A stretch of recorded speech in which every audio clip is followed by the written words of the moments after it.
I've been addiction. I'm hurting everyone around me. Methamphetamine first enters the bloodstream and travels to the brain. Meth causes dopamine to unnaturally leak into the neuron, which then causes spillage into the synapse, which is the junction of the two nerve cells of the brain. Meth blocks the transporters, which recycle dopamine back into the sending neuron. This keeps levels abnormally high, overstimulating the brain. A powerful wave of pleasure is felt throughout the body, with the rush lasting 8 to 12 hours. Despite methamphetamine's ability to induce a desirable, almost instant euphoria, its disadvantages far outweigh its possible benefits, causing negative physical, emotional, and chemical effects on the user. Meth is also a highly addictive drug, administered by injection, ingestion, snorting, and smoking.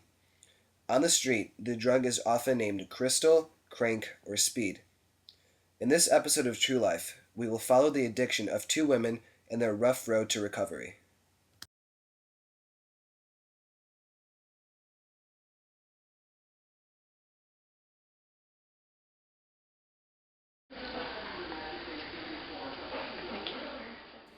Georgie Hare of Chicago, Illinois, has been doing meth since she was 17 years old.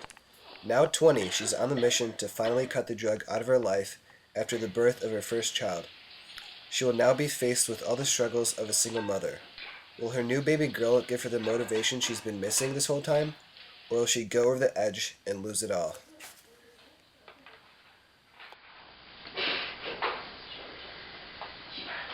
When I first started taking meth, I experienced this instant euphoria.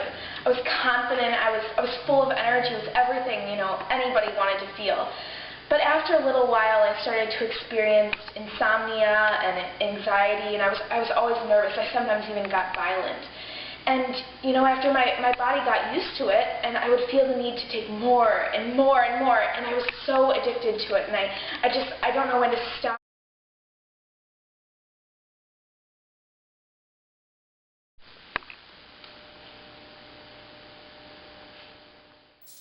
Chloe Reyes of Chicago, Illinois, has been in and out of rehab over 10 times. She started using meth in high school and dropped out at age 17. Now 22 and living on her own, she plans to go back to school. After being clean for almost half a year now, she hopes to keep it up during her studies. Will school turn out to be too much for her, or will she pass with flying colors?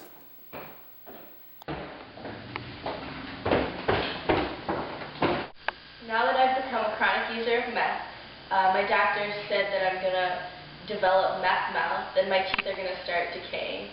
My body's changed so many ways physically.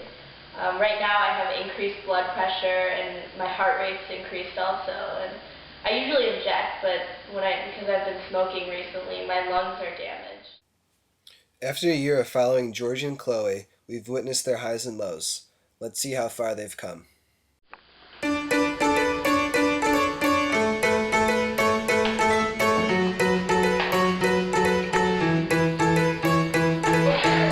Cut the legs off of our pants, threw our shoes into the ocean, sit back and wait through the daylight, sit back and wait.